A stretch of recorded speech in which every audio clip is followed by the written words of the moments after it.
Teman-teman yang dirahmati Allah Subhanahu wa taala, Nabi sallallahu alaihi wasallam pernah mengatakan, ya, la hasada illa fi isnatain. Tidak ada orang yang boleh dengki kecuali kepada dua orang. Yang pertama adalah rajulun atahullahu qur'anan fayaslu ana al-laili wa ana anhar. Ya, yang pertama adalah orang yang dikasih Al-Qur'an kemudian mereka baca siang dan malam. Ya, ini baru boleh kita iri terhadap orang ini. Yang kedua, ya, wa rajulun atahullahu malan fayunfiqhu ana al-laili wa atrafan nahar. Yang kedua adalah mereka-mereka yang dikasih harta oleh Allah Subhanahu wa taala, ya, kemudian diinfakkan hartanya di jalan Allah, baik di siang hari maupun di malam hari. Nah, ini ada cerita yang sangat menarik, ya, dari sahabat Umar bin Khattab radhiyallahu taala. Ini cerita sahabat Umar bin Khattab dengan Abu Bakar. Ketika Nabi sallallahu alaihi wasallam mengumpulkan para sahabat untuk bersiap-siap berperang dan menyiapkan logistik, ya, perperangan, datang, ya, siapa itu? Umar bin Khattab radhiyallahu anhu dengan semangatnya membawa setengah daripada hartanya. Nah, setengah daripada hartanya. Nah, pada hari ini nampaknya Abu Bakar akan kalah sedekahnya dengan saya. Ya Rasul, saya membawa setengah daripada hartaku untuk aku infakkan, ya, untuk perperangan kali ini. Nah, dengan besar hati, ya, Umar menunjukkan kepada Abu Bakar. Ini begitu luar biasa nih sahabat, ya, bersabiqul khairat, mereka ini berlomba-lomba dalam kebaikan. Kemudian Abu Bakar pulang, ya. Setelah pulang datang lagi pada Nabi.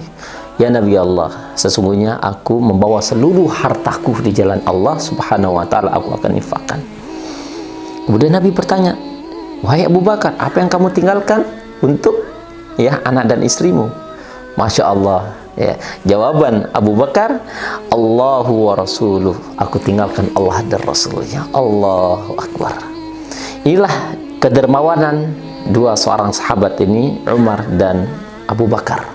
Maka hari itu Umar mengatakan, wallahi, demi Allah, maka hari ini saya tidak akan lagi mampu untuk mendandingi sedekah daripada Abu Bakar.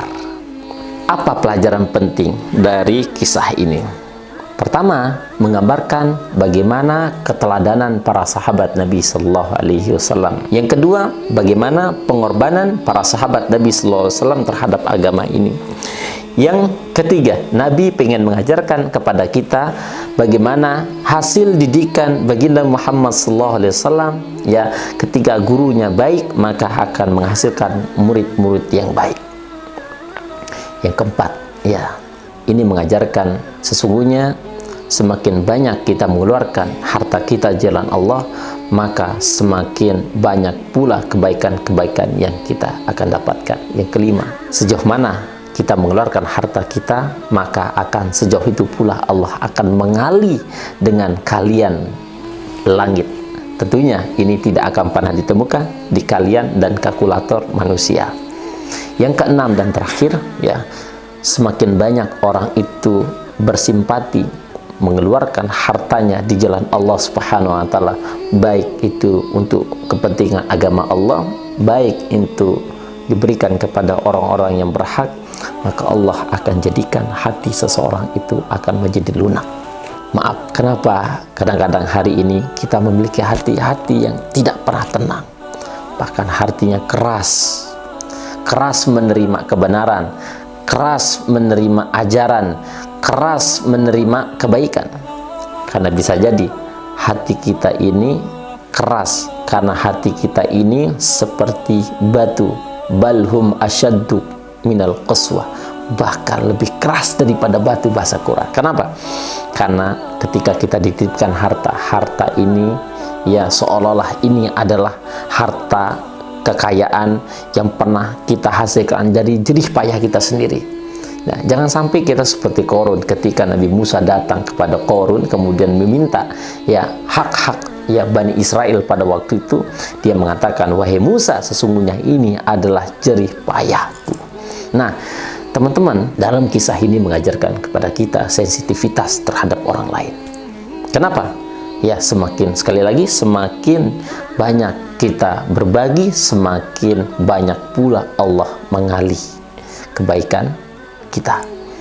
Ada satu hadis dari Nabi sallallahu alaihi wasallam, kullu mru'in tahta dhilli sadaqatihi. Sesungguhnya orang itu nanti di akhirnya akan bernaung di bawah sedekahnya. Semakin bagus sedekahnya, maka akan semakin bagus payungnya. Semakin baik sedekahnya, maka akan semakin baik payungnya. Semakin besar sedekahnya, maka akan semakin besar pula payungnya di akhirat. Maka perhatikan hari ini sedekah-sedekah kita, maka bisa kita prediksi sejauh itu pula kebagusan dan kelayakan ya payung yang akan kita dapatkan nanti di akhirat. Mudah-mudahan bermanfaat. Jazakumullahu khair. Assalamualaikum warahmatullahi wabarakatuh.